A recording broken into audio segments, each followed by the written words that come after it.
আসসালামু রহমতুল্লাহি বারাকাতুহু। আজকে আমরা রামু প্রেস ক্লাবের পক্ষ থেকে ৩ দিনের সফরে এসেছিলাম রাঙ্গামাটি। এখন আছি ঝুলন্ত ব্রিজে। ভাইয়া আসলে কেমন লাগছে? আমাদের যারা অন্যান্য সহকর্মী বৃন্দ যারা রয়েছে তারা তো অনেক আনন্দিত। এই বিষয়ে যদি একটু কিছু বলতেন। আসলে অসাধারণ রাঙামাটি মানে তো আসলে সৌন্দর্যের রানী।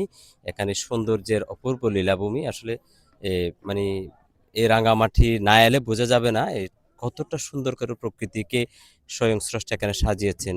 বিশাল যে লেকের দুপাশে পাহাড় এবং ছায়াবীথি এগুলো দৃষ্টি মনকে জুড়িয়ে দেয়। তারপরে এখানে যখন নৌকা নিয়ে যখন যাই, দুই পাশের এই সবুজ সমারোহ আরো বেশি আমাদেরকে মুগ্ধ করে। এরপরে রয়েছে সুবলং ঝর্ণা। আদিবাসীদের যে পাহাড়, তাদের যে গ্রামগুলোতে যে তাদের বৈচিত্র্যময় জীবনধারা, সেটা আসলে আমাদেরকে আসলে বিমোহিত করে। এবং তাদের যে শিল্পকর্ম, তাদের যে আদিবাসী বাজারগুলোতে রয়েছে, তাদের নিজস্ব তৈরি পোশাক এবং হস্তশিল্পের দোকানগুলো কিন্তু আমাদেরকে আরো বেশি অভিভূত করে। আচ্ছা, এক আপনি কথায় একটা জিনিস লক্ষ্য করেছেন কিনা আমাদের ৩০-৪০ জন মতো সহকর্মী আসছে। আমরা তাদের মধ্যে ১ মিনিটের জন্য বিরক্তির কোনো ছাপ দেখতে পারিনি।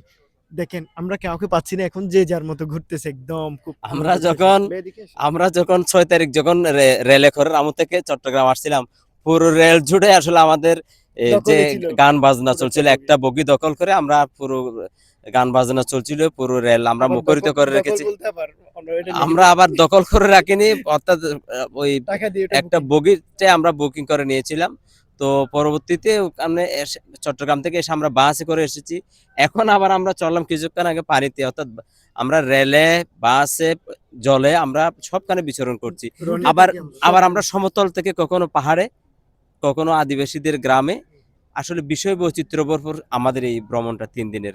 যে কারণে শুরু থেকে আজ ৩ দিনের শেষ পর্যায়ে এখনো পর্যন্ত আমাদের প্রায় ৪০ জনের কাছাকাছি সহকর্মী, তাদের কারো বিন্দুমাত্র বিরক্তি তাদের দেখা যায়নি। তারা ক্লান্তি তাদের ছুঁয়েনি। তারা এখনো উৎফুল্ল, আনন্দিত এবং এমন একটি ভ্রমণের সুযোগ তারা পেয়ে আনন্দিত। আমরা এ একটু আগে আমাদের একজন সহকর্মী প্রস্তাব করেছে, আজিম নিহাত, যে আগামীতে যেন আমরা সিলেট যাই, এবং তাতে আমরা সম্মতি দিয়েছি। তো আমরা দায়িত্বে না থাকলেও আগামীতে আমরা সিলেটে সে সফরটা হবে। ধন্যবাদ। ভাইয়া আসলে আমরা তো এখন তো এটা লেকে ঝুলন্ত ব্রিজ দেখতে এসেছি। একটু আগে আমরা সুবলং গিয়েছিলাম, বিশেষ করে বোটে করে মানে একদম লেকের বুক চিরে যাওয়াটা কেমন লাগছে? অনুভূতিটা কিরকম ছিল? আমরা প্রায় সময় দেখি যে মানে নদীর পাড় থেকে দাঁড়িয়ে আমরা নদীটা দেখি, সমুদ্রের পাড় থেকে দাঁড়িয়ে আমরা সমুদ্র দেখি। এখন তার উল্টাই, আমরা বুটে করে যখন লেগের মাঝখান থেকে যখন সাইডের দিকে দেখি, পাড়গুলা দেখি, ছোট ছোট ঘর রাখান্তি, যে কত সুন্দর সুন্দর ঘর করা। এই যে পাহাড়ি বাস্তব চোখে দেখলাম যে পাহাড়ি যে জীববৈচিত্র্য, খুবই ভালো লাগছে। তারা যে কঠোর জীবনটা কিভাবে কঠোর পরিশ্রমে যে আগলিয়ে নিতে হয়, সামনের দিকে নিতে হয়, সবকিছু তাদের কাছ থেকে আসলে দেখা যাচ্ছে, বোঝা যাচ্ছে।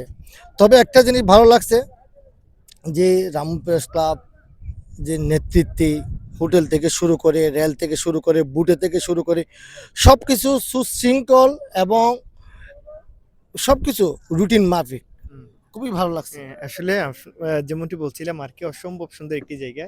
আমরা সকল সহকর্মীরা এখানে এসেছি এবং আনন্দ উচ্ছ্বাসে মেতে উঠেছি।